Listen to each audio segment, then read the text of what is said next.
Hey guys, David Robinson here. Welcome to the apartment investing journey. Really excited about our episode today. I've got someone that's coming on that has a tremendous amount of experience in real estate brokerage, multifamily, and really growing a significant portfolio. John Azar is the executive vice president and managing member of MACC Venture Partners, where he directs acquisitions, strategic development, capital management, and growth. He also oversees alternative financing and investor portfolio development.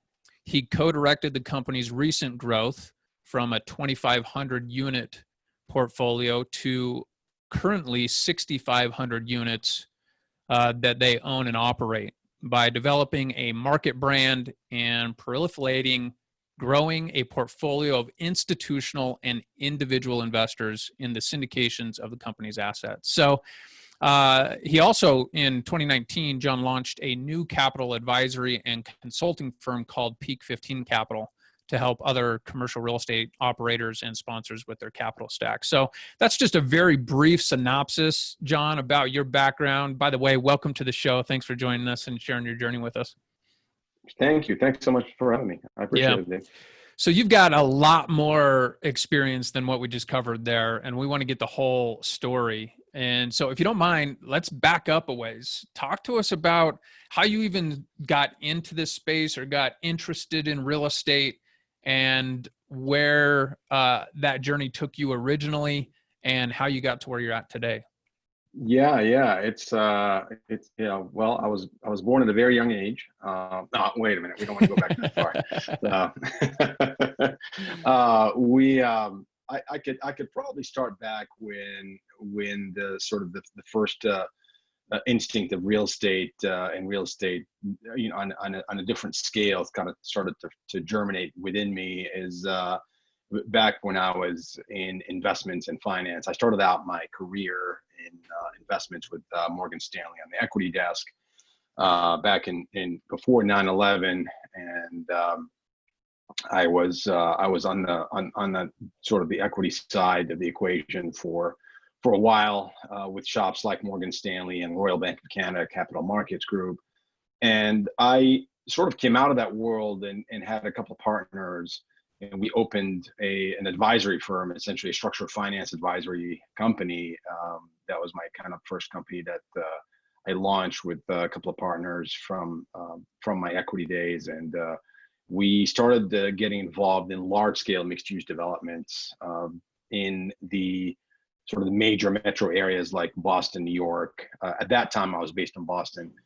So we were advising mostly developers, major developers, financiers, large-scale financiers as to how to structure their capital stack and where to get the financing, and really almost like a whole transaction development cycle, sometimes even from finding sites to negotiating feasibility studies to the whole 9 yards. And so we did that for between about 2004, 2005, and 2008. And something peculiar happened in 2008 that that made the business kind of screech to a halt. You may recall that little itsy bitsy thing that we had in 2008 that everybody went through.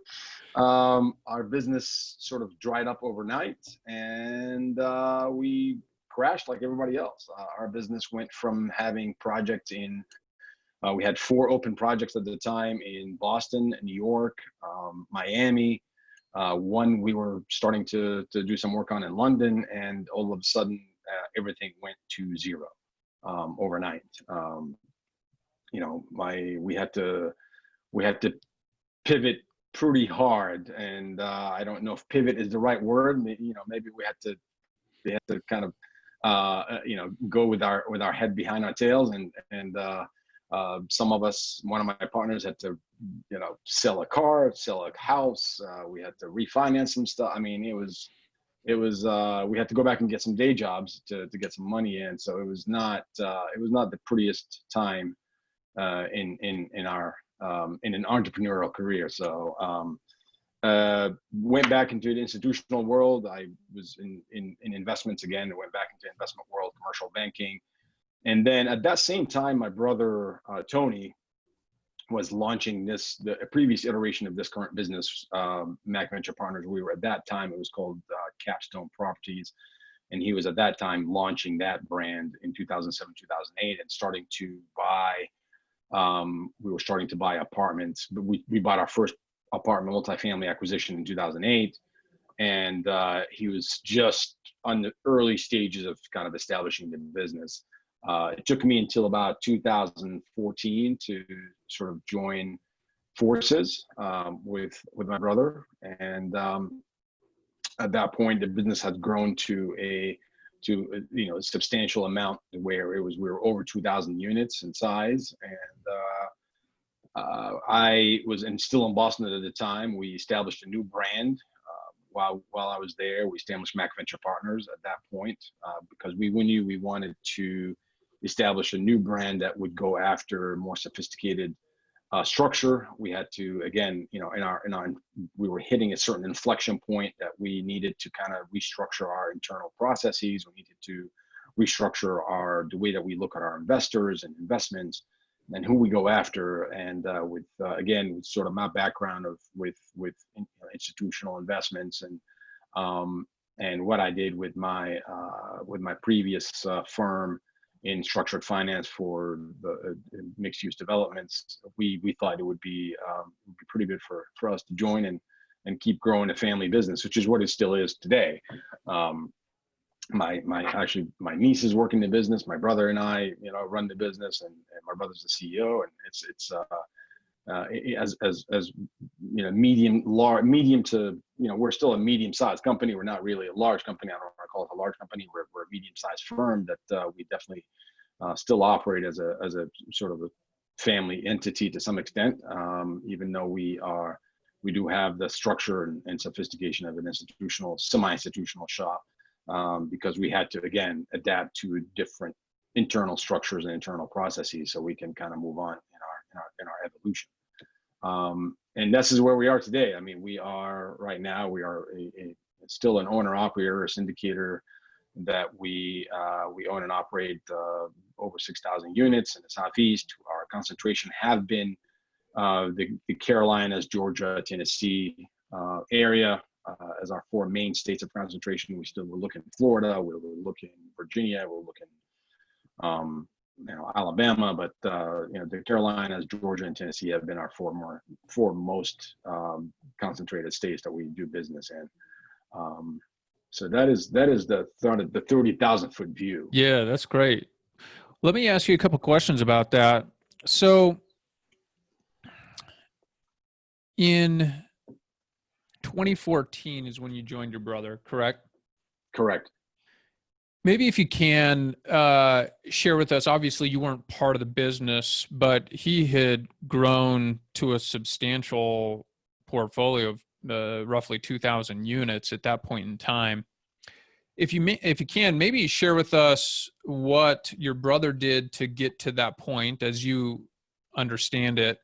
And then I'm interested in, with him bringing you on and taking this to 6,500 units, I'm interested in what you implemented. I mean, you really glossed over a lot of things that you really came in and implemented in the business, the rebranding, taking an institutional approach to things, systematizing things. So let's start with, if you can, share with us what your brother was focused on in those years leading up to 2014, and Sure. what was missing that you were able to bring to the table, and together you guys taking it to another level. Sure. Yeah. I mean, obviously, with any business that you're starting out, you have to start. You have to start one step at a time. A lot of people that come to me and say, "Hey, how do we get to where you guys are?" And I say, you got to start somewhere, and you got to keep growing it. Which is what we did. I mean, you eat the whale one bite at a time. That's what I tell a lot of people, that how do you grow, and how do you get to where we are? How do you get to the next level? Even from us to wanting us to get to 15,000 or 20,000 units, whatever it is. From one apartment complex, the first one obviously is sometimes the hardest, and it's the first, maybe not one only, maybe, but maybe the first two or three, because you need to start establishing yourself from a credit perspective. You need to start establishing yourself with some investors. And obviously, in the early days, our investors were just mom and pop investors. The high net worth investors. I don't want to say friends and family, because we never really kind of had the friends and family approach. Friends and family it's kind of a term that gets coined in the industry, but it's in our case, it's not really family money or friends money. It was certainly, we became friends with a lot of our investors. Still your personal network to a certain degree. Correct. Personal network again, high net worth investors that we started to cultivate back then. The banking relationships and the lending relationships were in the early stages, and that's really where sort of some of the early stages of you establishing yourself as a syndicator that would grow a portfolio is really important, and that's really where a lot of sort of your reputations and early reputation and early profile starts to get built with those guys, and that's why it's important to sort of maintain I don't want to say a solid gold standard from a credit worthiness perspective, or a profile, or a personal characteristic perspective, but it's important. It's important because it does matter when you're going to banks and asking them for $2 or $3, $4 million, $5 million for a loan in the beginning, because you have to put your name on the line. You are personally guaranteed. It is recourse, and for those who don't know the difference between recourse and non-recourse, non-recourse lending is when you are not personally necessarily responsible for the loan, even though there are such parameters where if the loan is defaulted because of something that you did, it would still come back to you. But in general, a loan is not necessarily a recourse to your personal credit. A recourse, obviously, loan is all you. So anything goes wrong, occupancy dips down, or apartment complex goes to zero for collection. It's on you. So that's the difference between recourse and non-recourse.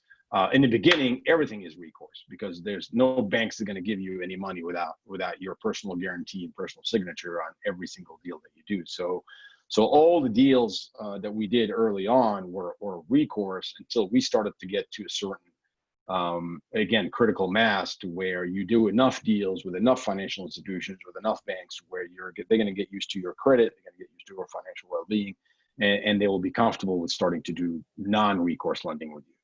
And then obviously, I'm sorry, go ahead. I didn't mean to cut you off there, John. But I was curious about, before you joined your brother in 2014, what was his business model? What was he focused on? Was he focused on large commercial multifamily, 200 units and above, B class, A class? What was his business model at that point? Yeah, he was concentrating on probably C and B, Okay. C class, B class. We were buying complexes that were 40 units, 50 units, up to 100 units, 120 units, 130 units. It wasn't, we were buying at the time what we could essentially fit into our area, what we knew is best. Obviously we started growing in our greater backyard, within the greater Charlotte area, and we kind of expanded the circle from there. Even though our first deal was not actually in Charlotte, it was actually in Augusta, Georgia. But we sort of started to enlarge the circle from that point on, and the early deals were, again, anything from 50, 60, 70 units to 150 units, 130 units, C to B, or C to B minus, rather. Okay. In fact, so that was the concentration. We did some affordable housing at the time, which we do not do now. We did some tax credit deals back then, some HAP deals. We do not do those now, but we did those at the time, and just because we were trying to sort of establish and build a portfolio as much as we can. And were you mainly focused on existing, value add opportunities, or did you look at any ground up development opportunities at that point in time as you were We did growing? not. Yeah, we did not. We were value add from the beginning, and we still are value add to a large extent. But we were value add from the beginning. So my but before that we were doing single family flips. We had a portfolio of a lot of single family flips, and we kind of had our feet in the ground as far as work crews is concerned, and we had a good pulse on how to get and attain and manage work crews. So we were from the beginning. We also established the fact that we were probably at some point we're going to take our property management in house, which we did after about 1,500 units. We took our property management in house. Before that, we were third party managing before that one. Gotcha. So the 2000 unit, if I understand you correctly, you came on in 2014. The company already owned and operated 2,000 units. Of those 2,000 units, what did that portfolio consist of? Was it entirely multifamily, or did you still have some single family holdings and managing that portfolio as well? We did have some single family holdings at that point, but it wasn't our. Well, it was ours, but we were renting out single families. It was all rental. It was still all rentals, but it was some of them was a small portion of it was single family. We had like 20 or 30 single families at the time that we're still managing in our portfolio, and the rest of it was multifamily. Gotcha. Okay.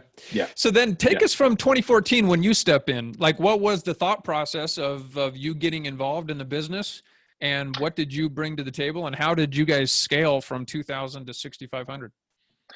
Yeah, I mean, it wasn't, again, to back up a little bit Yeah, and please. kind of comment a little bit on yours, something you said earlier. It wasn't that something that my brother didn't do or did wrong before 2014. He didn't do anything wrong it was just it was the evolution of the business that we pivoted to after I came on board and joined. He was doing amazing. I mean, he still is. I mean, and we still are.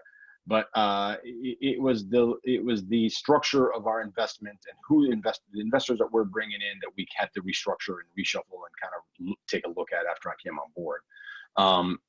Again, when you start to look at your business model at certain inflection point and think, okay, from now on, I need to kind of shed some earlier deals that I had that were maybe under 100 units and start looking at 100 unit plus. And then at that point, I need to also start looking at institutional or semi-institutional level capital. What will my internal structure look like? What do they need to see internally that would make them feel comfortable to invest with me or to take me on as a sponsor that they would put their money in? So that's how you should look at it. And for those of you who are growing their business still, that's how you should always look at your business from the standpoint of growth. It's not what you can always see sometimes what you can get to, but you need to also reverse engineer it, which is what we did in 2014, 2015. We said, okay, so we want to get to be a 15,000, 20,000 unit operator. Let's reverse engineer that. What is it going to take to get there? How many different stages of growth? What is it going to be involved in that evolution? And really what I did is using sort of old school research skills and relationships building. I kind of started building relationships with private equity and institutional guys that and kind of hit the road. I traveled a ton in the beginning to meet and establish relationships without even having a deal in place. So back from 2014, 2015, until about 2017, I mean, we did some deals during that time, but I was traveling extensively and meeting people without even the need to actually have a deal to present to them. I just wanted to have the relationships and start building them and tell them our story and tell them who we are. I was traveling to places like New York and Boston and Los Angeles and Dallas and Chicago, and I mean, to kind of hit a lot of the shops, the bigger institutional shops, the smaller private equity shops, and just tell our story. Just get a meeting and just say, hey, I just want to meet with you and tell you our story and and see if it makes sense for us at some point to have some synergies. And what was your story to them? What was the pitch to them back then? The pitch to them back then is that we were, at that point, we were a, 8-year-old company, or 6-year-old company at the time, I guess. 1, 2, 3, 4. Yeah, 6-year-old, 7-year-old company that and growing, and we had established a portfolio of over 2,000 units, so 2,500 units, and we're growing, and we have these processes and these structures in place currently. Here's what we have in house. We are self-managing. We've established our property management company. We have been in business since 2007, 2008.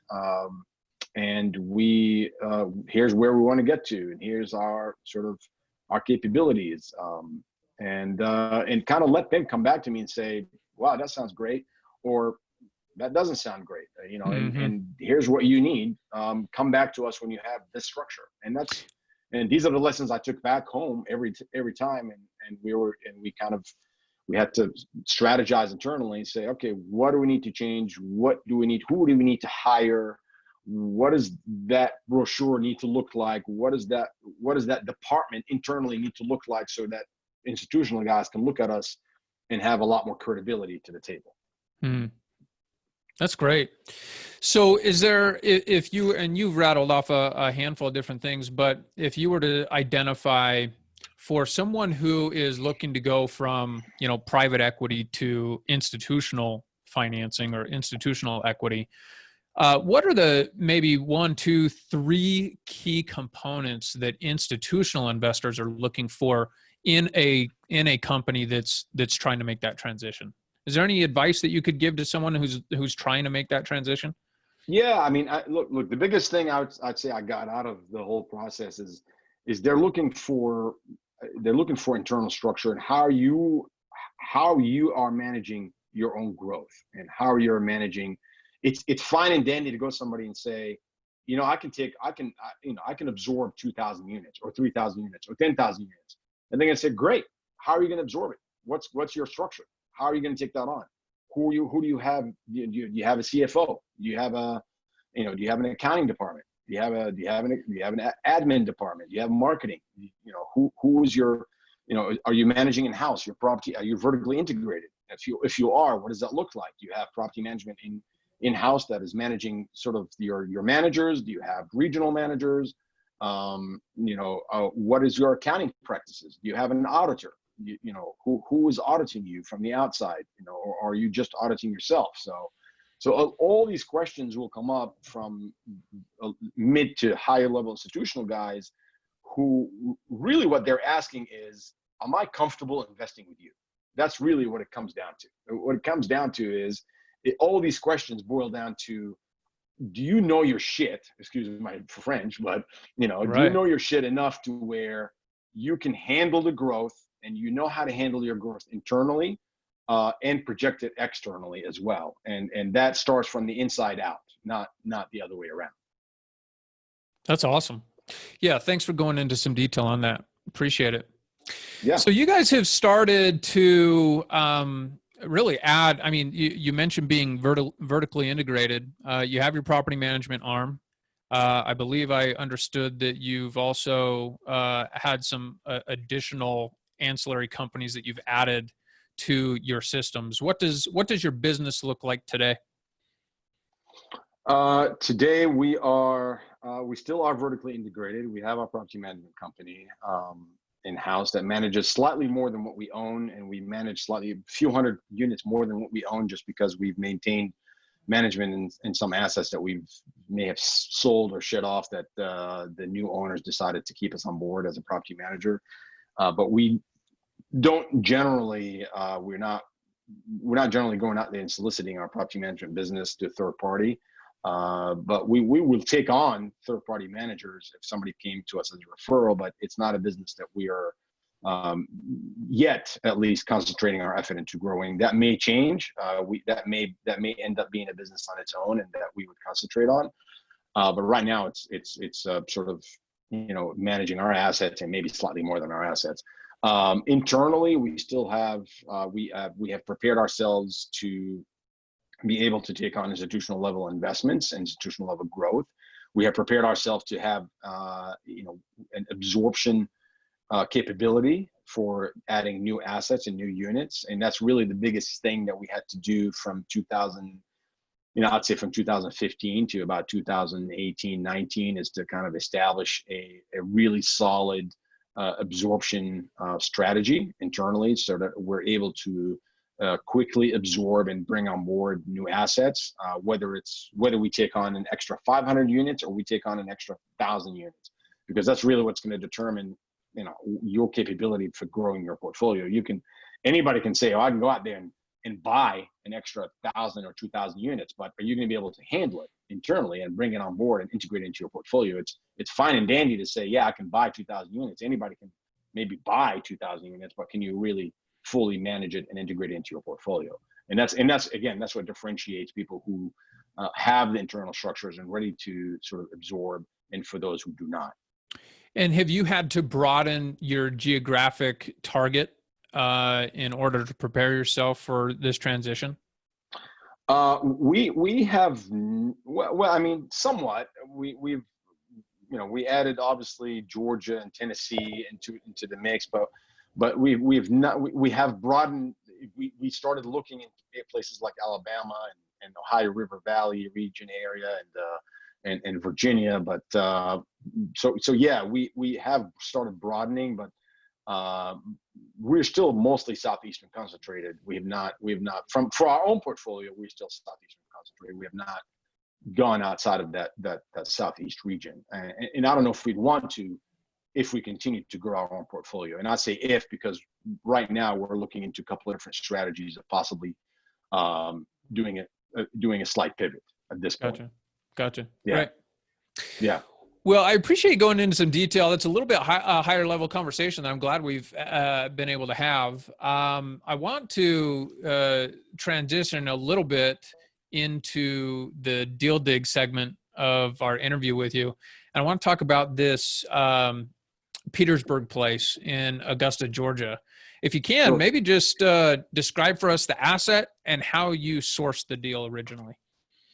Yeah, it was an interesting deal for us because it would typically not fall into our normal radar screen because it's under 100 units. So our typical radar screen right now is what we look at is over 100 unit plus. 100 to about 300 units is what our sweet spot is for new deal acquisitions. We are between 100, 120 units to about 300 units is our sweet spot for acquisitions.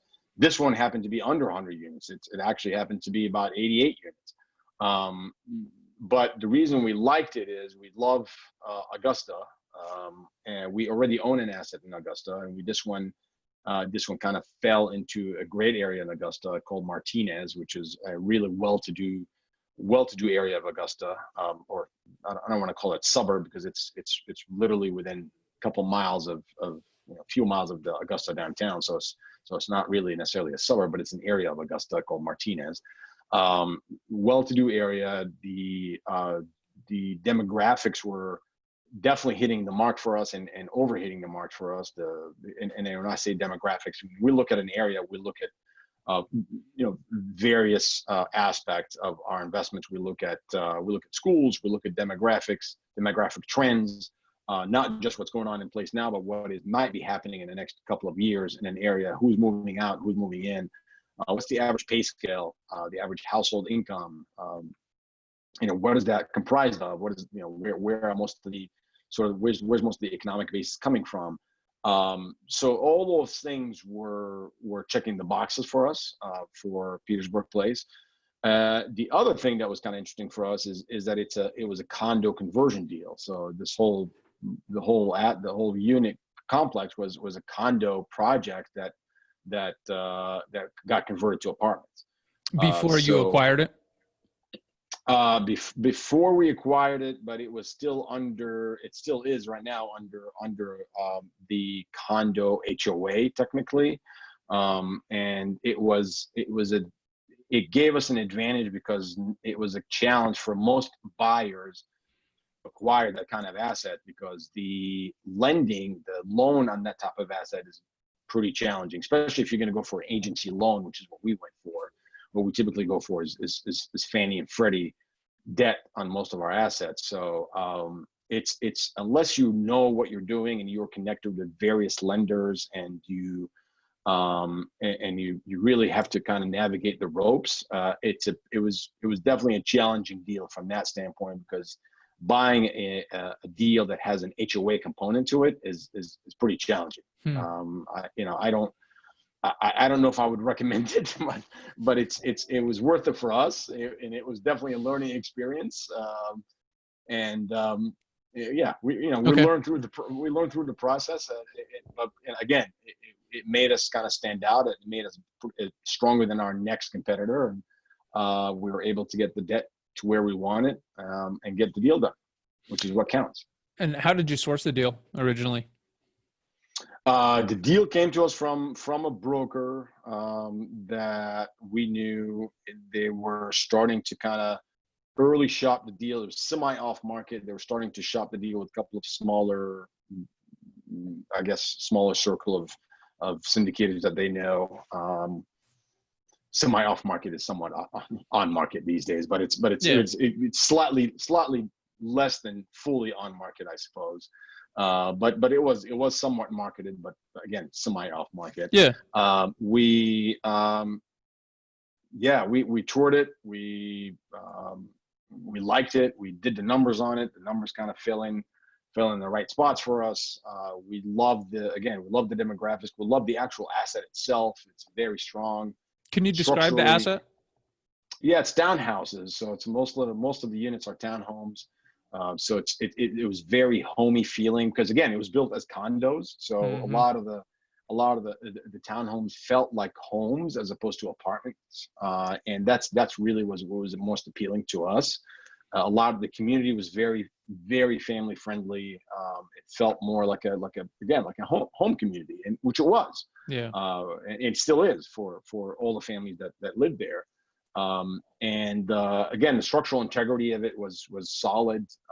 That's usually pretty important for us. The structural build of the place when we do our early due diligence and inspection is usually very important to us. Not a whole lot of problems. The maintenance of it was pretty minimum. So all these things again check the boxes for us, which made us more excited about the deal. What was the age of the property? It was 90s construction. Gotcha. Okay. Yeah. And how would you describe the class? Is this B class? It's class B. It's class B. Okay. Yeah. It's solid class B. And again, it was just sort of the right numbers that came into play for us. We knew how much to push our numbers, and we knew how much that we could get. We kind of beat out the next competitor by having more capability to get better lending terms and better financing terms, and probably more capital to play with. So again, it goes back to my earlier part of the conversation. When you have good lending relationships, and you start to establish good lending relationships and good relationships with lenders and capital providers, that really helps your deal flow in general. And your ability to execute on a lot of deals, and not just from an equity perspective, but also from a debt perspective. I mean, equity perspective, a lot of people can go out there and get equity, but you really have to make sure that your debts are there, and it's not just being with one lender. It's hopefully being with multiple lenders, because as much as we fall in love with one lender and we do multiple deals with them, sometimes they're just not able to execute. I mean, we've done deals with and we still do deals with maybe at this point, we have maybe a rotation of 5 different lenders that we do business with on a regular basis. We keep those lenders as part of the rotation, just because you never know. Sometimes one lender is not able to do a deal, and another lender is able to sway a little bit more on terms. Other lenders can give you better loan proceeds, which is really the name of the game in this business, is how much loan proceeds can you get. And what kind of reserves you can get. Maybe somebody can give you less reserves or more reserves, or so it's not all about the rates. a Yeah. lot of people sometimes make the mistake of like, well, that guy can get me a better rate. Well, okay, they can get you a better rate, but what's their loan proceeds? I mean, they can get you maybe, let's call that an example. They can get you, 4% as opposed to 4.5%. But the guy who's charging me 4%, their loan proceeds are probably $500,000 less than the guy who's giving me 4.5%. So, Right. you know, Right. There's other factors to consider. There are other factors to consider. It's not just a rate Yeah. that matters. What was the value add component or the business plan that you had going into this deal? It's light lift, really light to medium lift in this. Where the apartments were already in great shape, but we wanted to go back in and do some minor upgrades to some of the units. We needed to probably spend anywhere between, I'd say, $2,000 to about $3,000 a unit on the average, and some light upgrades. Not many upgrades. Mostly in the kitchen, mostly countertops, appliances, some cabinets here and there. We had to do some refurbishing on the outside, some refurbishing on the parking lot, but in general, not a lot, because it's a community that doesn't have. It's a community that doesn't even have a clubhouse technically, because it was a condo community that didn't even have a clubhouse to begin with. It was a small condo community. So, and sometimes, again, that's sometimes a factor that makes other buyers shy away, because they look at something and they're like, oh my God, it doesn't have a clubhouse, I can't buy it. Well, it's okay if it doesn't have a clubhouse, as long as you have the demographic base that is okay with renting something that does not have a clubhouse. So if you're renting to families that want to live in a community that feels like a home and not an apartment, and it doesn't have a clubhouse, and it's a small enough where it doesn't necessarily warrant a clubhouse, it's okay. It's fine. You don't need to shy away from it, and it doesn't mean that it's a bad deal. So, Yeah. you got to look at all factors. And where does that deal stand today? We own it and operate it. It's going great. It's actually during this COVID-19, what's going great and what's going bad is kind of all over the place right now. So it's all a matter of how good your collection are during this time. As operators, we were pretty early ahead of the game with kind of have a proactive approach with our tenants in all our communities, not just there. We sent out letters, and we had our community managers reach out to our tenants back in early March to kind of let them know, hey, if you're starting to experience any difficulties or any adversity, please let us know. We'd be glad to work with you. We're here to help. So we sort of we were ahead of the game. At least we thought we were a little bit ahead of the game in March on communication and being proactive and collaborative with our tenants. That being said, we still, like any other sponsor and owners, we still have our difficulties, and we still have April was not as bad of a month as we thought from a collection standpoint. May could get a little bit trickier, but we don't know yet. This COVID-19 environment has really caused a lot of challenges for a lot of people, and it's a lot of our tenants are in the service industry, and it affected them and their ability to pay their rent. So it's a challenging environment. Environment. Yeah. Yeah.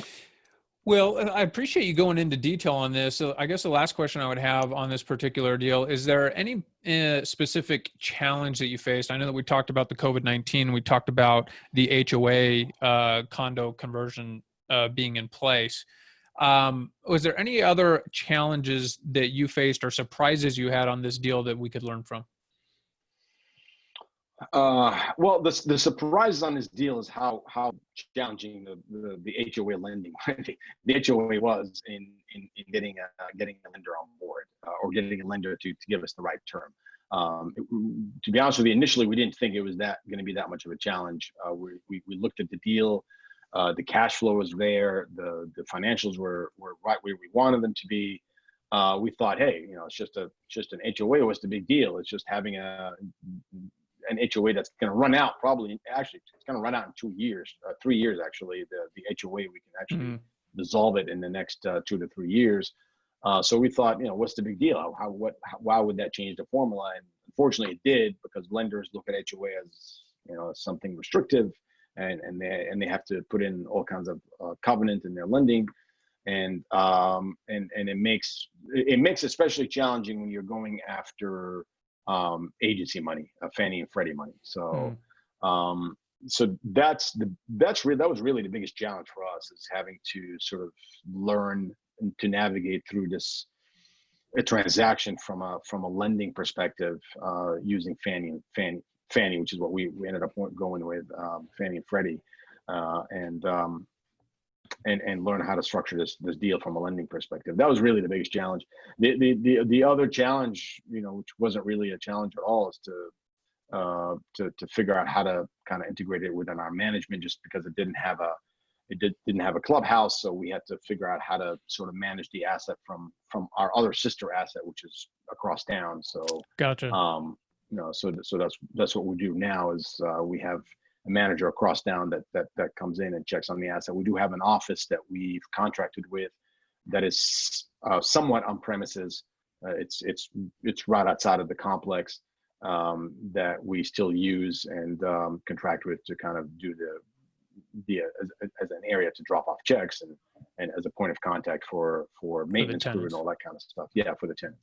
Yeah. So but other than that, it was actually a pretty sweet deal. It still is a pretty sweet deal. That's great. That's great. Well, look, I want to be respectful of your time, and I appreciate you going into a lot of detail on this stuff. Is there anything else that you would share with our listeners as it pertains to your journey into the apartment investing space?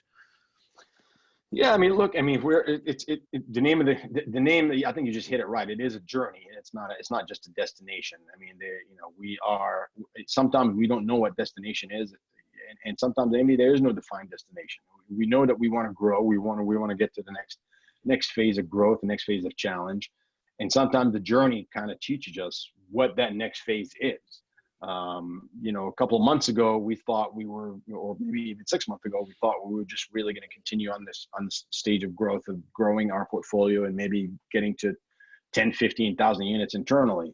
Now we don't know. As I mentioned earlier, we may be pivoting to going to probably a fund format in the next few months, as we exit this COVID-19 environment.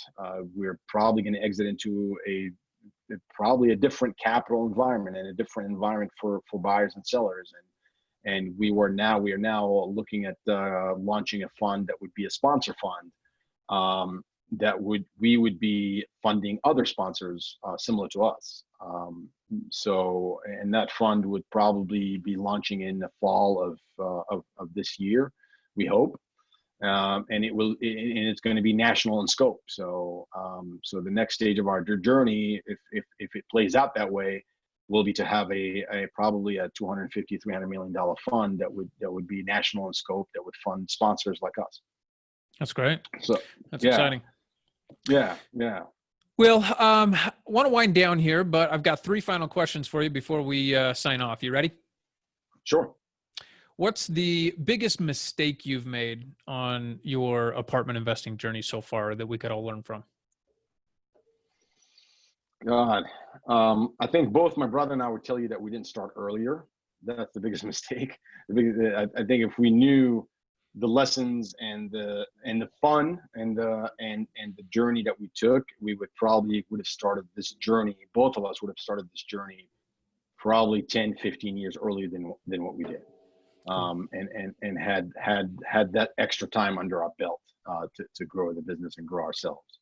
That's great. So, was there other mistakes along the way? Absolutely. We make mistakes all the time, every day. So I would say that's probably the biggest lesson for us. Cool. What's the biggest win you've had on your apartment investing journey so far?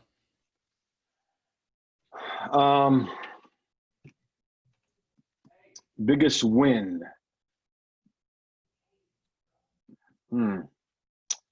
I think the biggest win that we have is really have been our reputation. The biggest win that we've had is maintaining a solid gold reputation in the marketplace. That took a lot of no's sometimes. We had to turn down a lot of deals. We had to turn down a lot of investors. We had to turn down some money sometimes to maintain reputation within the investor community and hopefully within the institutional community that would speak volume to how we are viewed. I think the biggest and the biggest win is that when you go to different conferences and you go to different circles in the industry and ask about us, and people say, I've never heard a bad thing about Mac Venture Partners. That to me is the biggest win to us, because if somebody says, I've never heard a bad thing about Mac Venture Partners and I've never heard anything bad about them, that to me is the gold standard for me. Yeah, love it. And last question for you. What is the best advice you have for someone who's just starting their apartment investing journey?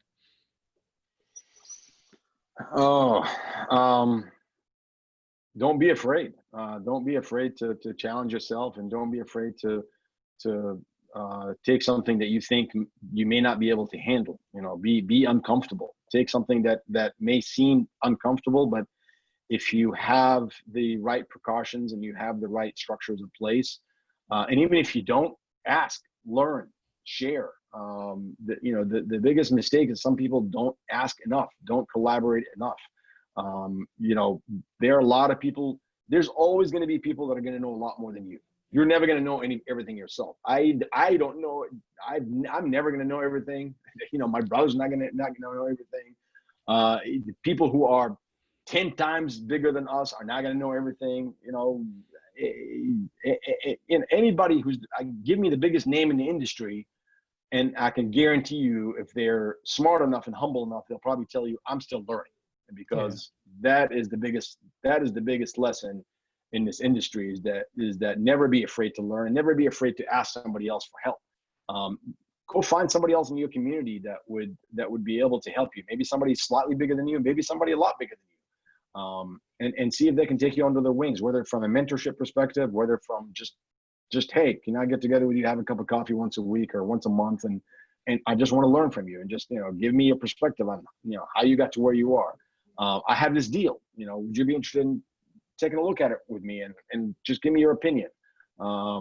So don't be afraid to ask and learn and share with other people. It's not, there are no secrets in this business.